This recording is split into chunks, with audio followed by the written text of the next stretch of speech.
तो भी सरकार को इनके प्रति सहानुभूति रखनी चाहिए और इनको कंटिन्यू करना चाहिए।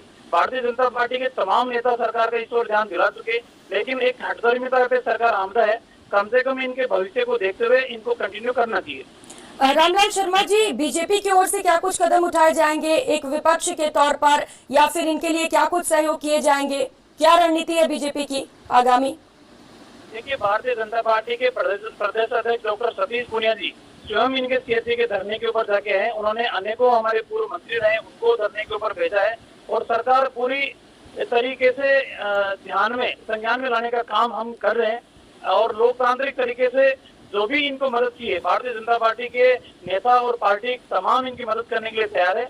लेकिन हम तो ये कहेंगे कि सरकार अपने आप को संवेदनशील बताती है, तो कम से कम संवेदनशीलता का परिचय देते हुए इनका लगातार 20 दिन से धरना चल रहा है। इस भीषण गर्मी के अंदर 42 से 45 डिग्री टेम्परेचर के अंदर हो रहा है, धरना चल रहा है। कई धरनार्थियों की तबीयत खराब हो चुकी है, लेकिन उसके बावजूद भी सरकार के जून तक नहीं रहेंगी है, तो सरकार को अपनी हठधर्मी तो छोड़कर इनके साथ वार्ता करनी चाहिए।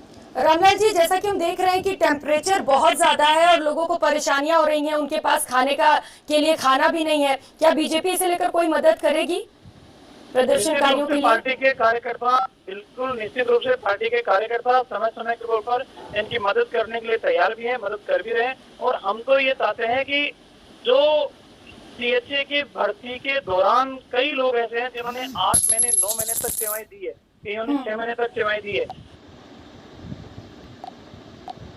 एक पैसा अभी तक इनको तनख्वाह के रूप में सरकार ने नहीं दिया। अभी भी इनकी मांग यही है कि तनख्वाह सरकार के पास जब हो तब दे दे, हमें कोई आपत्ति नहीं है, लेकिन हमारी रोजी रोटी के साथ इस तरीके का खिलवाड़ नहीं करे। तो सरकार को थोड़ी सी झुकने की आवश्यकता है और अपनी जो बैरिकेड जो बने हुए हैं इनके वार्ता के, उस बैरिकेड को तोड़कर और एक पहल ऐसी करनी चाहिए जिनसे रास्ता समाधान क्यों निकले। रामलाल जी, क्या और पुरजोर तरीके से बीजेपी इस मुद्दे को उठाएगी सरकार के सामने इनकी मांग को पूरा करने के लिए? सीएचए के अभ्यर्थी जो थे और जो सरकार के अंदर सेवाएं दे रहे थे, हम 24 घंटे उनकी मांग के साथ खड़े हैं और जब भी इनको वक्त जरूरत हमारी आवश्यकता पड़ेगी हम इनकी मदद करेंगे। बीजेपी की ओर से प्रदर्शन किए जाएंगे इनकी मांग को लेकर ताकि सरकार सुने, क्योंकि आप इस वक्त विपक्ष में है, ये आपकी जिम्मेदारी होती है।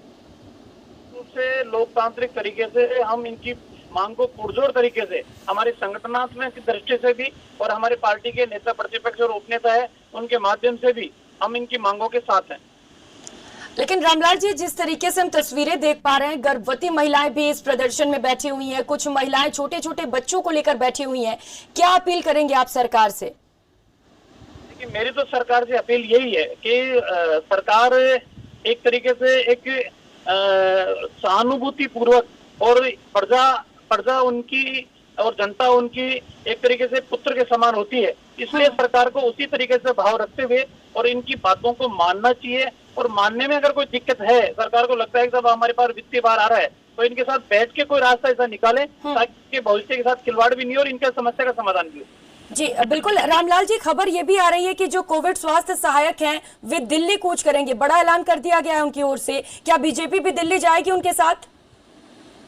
देखिए, राजस्थान के अंदर बेरोजगार संघ के द्वारा भी सरकार को जब यहाँ नहीं सुनवाई कर रहे थे, तो ये प्रियंका गांधी जी को। ठीक है रामलाल जी, आपके साथ बने रहेंगे। इस वक्त विधायक रफीक खान हमारे साथ जुड़ चुके हैं। रफीक खान जी, जिस तरीके की तस्वीरें हम देख पा रहे हैं, कांग्रेस क्या कुछ कहेगी? क्या इनकी मांगों को पूरा किया जाएगा? लगातार 20 दिनों से ये प्रदर्शन कर रहे हैं यहाँ पर। इनका एक रिप्रेजेंटेशन आया था और मैंने इनके रिप्रेजेंटेशन को सरकार को रिकमेंड किया है और सरकार पूरा सिंपैथी पूर्वक विचार कर रही है।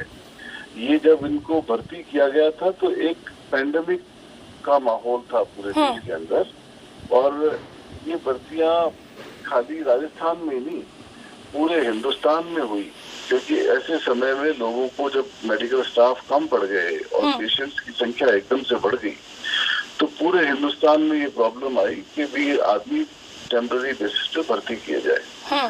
तो उस वक्त इनको भर्ती किया और टेम्पररी बेसिस पे भर्ती किया। अब इनके साथ सिंपैथी पूर्वक जो भी इनके साथ कर सकते हैं वो करना चाहिए। मैं तो ये कह रहा हूँ कि ये रामलाल जी भी सुन रहे हैं और बीजेपी के नेता भी सुन रहे हैं कि ये एक पूरे देश का मसला है तो एक नेशनल लेवल पे एक ऐसी पॉलिसी बनाई जाए कि ऐसे समय में काम करने वाले आदमियों को किस तरीके से एडजस्ट किया जा सके जी। या उनको क्या राहत दे सके या क्या क्या उनको फायदा पहुंचा। ठीक है, सरकार की ओर से कोशिश की जाएगी। रामलाल जी, जैसा कि रफीक खान जी जो कांग्रेस के विधायक हमारे साथ जुड़े हुए हैं, वे कह रहे हैं कि कोविड के टाइम पर इनकी नियुक्ति की गई और ये परमानेंट तौर पर नहीं की गई थी, तो अब ये मांग कहां तक जायज है आखिर?